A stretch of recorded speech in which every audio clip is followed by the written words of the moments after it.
Hello दोस्तों, स्वागत है आप सभी का हमारे YouTube channel shorthand hospital में। Please subscribe my channel and press the bell icon. Be ready for dictation 5 seconds. Start. सभापति महोदय, हम यह समझें कि किसी तरह चीन का दबाव इस सरकार पर पड़ रहा है, जिसने सरकार के सोचने के ढंग में परिवर्तन कर दिया है।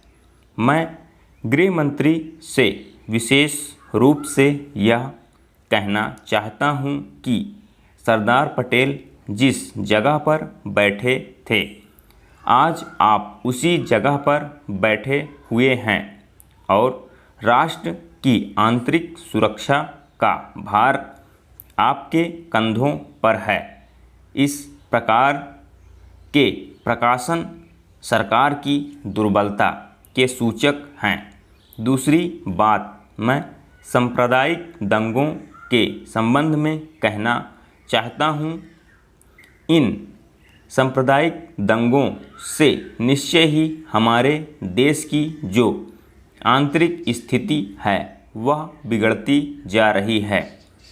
दुनिया के दूसरे देशों में हमारा देश बदनाम हो रहा है।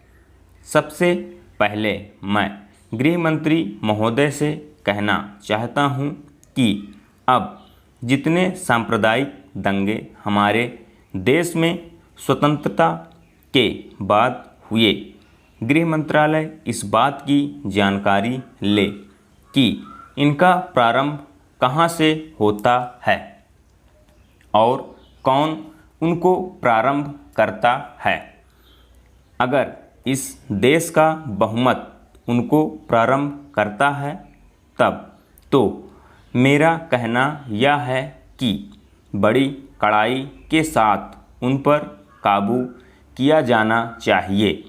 लेकिन अगर दूसरे लोगों की तरफ से प्रारंभ होता है तो मैं समझता हूँ कि उनके अंदर इतनी हिम्मत नहीं है। जब वे जानते हैं कि इसका परिणाम यह होगा कि हमको और हमारे दूसरे सहयोगियों को चोट लग सकती है, फिर भी वे इसका प्रारंभ करें, तो मुझे ऐसा लगता है कि कोई तीसरी शक्ति अवश्य है, जो आज भी 5 दशकों के पश्चात हमारे सामाजिक जीवन को दुखी बनाना चाहती है। उदाहरण के लिए मैं एक ही बात कहना चाहता हूँ।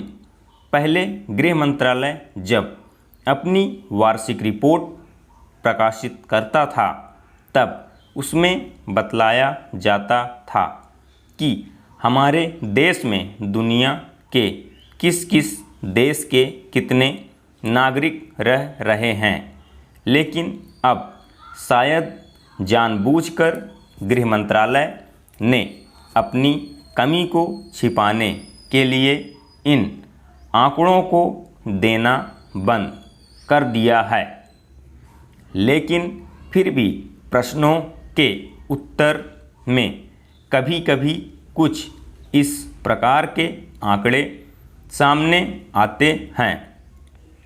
अभी हाल में जब यह पूछा गया कि हमारे देश में पाकिस्तान के कितने नागरिक ऐसे हैं जो पासपोर्ट लेकर रह रहे हैं, तब उत्तर में सरकार ने बतलाया कि इस समय पासपोर्ट के आधार पर भारत में रह रहे पाकिस्तानी नागरिकों की संख्या लगभग 217,000 है।